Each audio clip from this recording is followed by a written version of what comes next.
Perkenalkan, saya Umi Naifah dari Pendidikan Biologi 4 Angkatan 2018 Fakultas Ilmu Tarbiyah dan Keguruan Universitas Islam Negeri Raden Fatah Palembang. Baiklah, saya di sini akan menjelaskan tentang model pembelajaran kooperatif. Model pembelajaran kooperatif adalah model pembelajaran yang mengutamakan eksistensi kelompok. Setiap siswa dalam kelompok memiliki tingkat kemampuan yang berbeda seperti tinggi, rendah, dan sedang.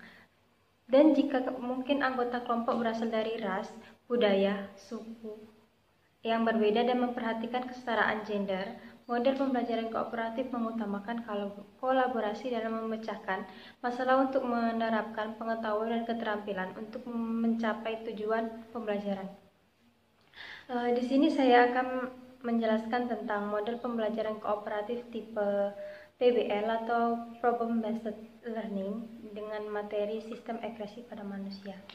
Sistem ekskresi pada manusia adalah proses pembuangan limbah-limbah metabolik dari tubuh suatu organisme. Pada manusia, limbah-limbah semacam itu terakumulasi sebagai urin, keringat, dan air mata. Sistem ekskresi adalah sistem pengeluaran zat-zat sisa metabolisme yang tidak dibutuhkan oleh tubuh lagi. Hasil pembakaran dan sisa metabolisme perlu dikeluarkan keluar tubuh agar tidak meracuni tubuh. Oleh karena itu, diperlukan sistem pengeluaran atau disebut dengan sistem ekskresi.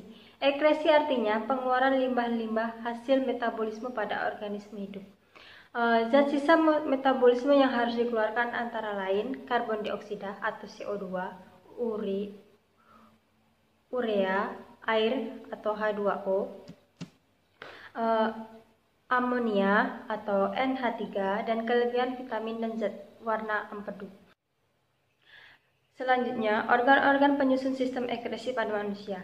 Organ-organ penyusun sistem ekskresi manusia terdiri dari ginjal, kulit, hati, dan paru-paru. Setiap alat ekskresi memiliki fungsi dan mengeluarkan zat sisa metabolisme yang berbeda. Yang pertama adalah ginjal. Ginjal adalah alat pengeluaran atau ekskresi utama pada manusia. Bentuknya seperti biji kacang merah, berwarna keunguan dan berjumlah 2 buah. Manusia memiliki sepasang ginjal yang terletak di belakang perut atau abdomen. Organ penyusun ginjal antara lain ginjal ureter, kantung kemih, dan uretra. Berikut ini merupakan gambar struktur pada ginjal. Yang kedua adalah kulit. Kulit merupakan lapisan tipis yang menutupi dan melindungi seluruh permukaan tubuh bagian luar dan berhubungan langsung dengan lingkungan. Selain berfungsi menutupi permukaan tubuh, kulit juga berfungsi sebagai alat pengeluaran atau ekskresi. Zat sisa dikeluarkan melalui kulit adalah air dan garam-garam. Kulit manusia tersusun oleh 3 lapisan utama, yaitu lapisan kulit ari atau epidermis, lapisan kulit jangat atau dermis, dan lapisan ikat bawah kulit. Berikut ini merupakan gambar struktur pada kulit. Yang ketiga, hati. Hati adalah organ visceral atau dalam rongga abdomen terbesar yang terletak di bawah kerangka iga. Hati berwarna merah tua karena kaya akan persediaan darah dan kaya akan nutrien dari vena portal dan vena hepatikal. Hati manusia memiliki struktur dan fungsi yang sangat penting dalam tubuh. Hal ini ditinjau hati sebagai sistem ekskresi pada manusia. Hati terdiri atas 2 bagian, yaitu belahan hati kanan, lobus kanan, dan belahan hati kiri, lobus kiri. Berikut ini merupakan gambar dari struktur pada hati. Yang keempat, paru-paru. Paru-paru atau pulmu adalah paru-paru dalam sistem ekskresi berfungsi untuk mengeluarkan karbon dioksida atau CO2 dan uap air atau H2O. Sel darah merah pada alveolus mengikat O2 dan ditransfer ke jaringan setelah membebaskan oksigen. Sel-sel darah merah menangkap karbon dioksida dengan proses berantai yang disebut pertukaran klorida.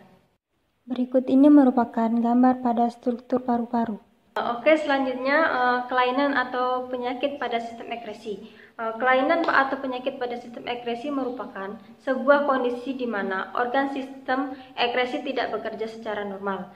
Penyakit ini disebabkan oleh beberapa hal, diantaranya. Yang pertama, gagal ginjal. Gagal ginjal adalah salah satu sindrom klinis disebabkan penurunan fungsi ginjal yang bersifat menahun, berlangsung progresif dan cukup lanjut serta bersifat persisten dan irreversibel. Yang kedua, batu ginjal. Batu ginjal atau nefrolithiasis.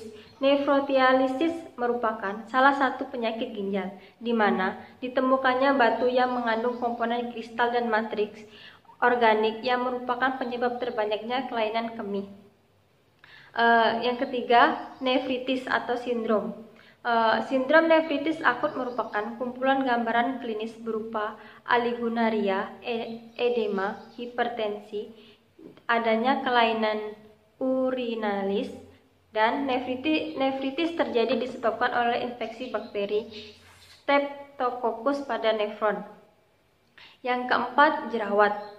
Jerawat merupakan penyakit kulit yang umum terjadi pada remaja berusia 16-19 tahun, bahkan dapat berlanjut hingga usia 30 tahun. Penyakit ini terbatas pada folikel polisebaceae kepala, badan, bagian atas karena kelenjar sebaceae di wilayah ini sangat aktif. Yang kelima, penyakit TBC. TBC adalah penyakit yang dapat menyerang berbagai organ tubuh, namun kuman ini paling sering menyerang organ paru-paru.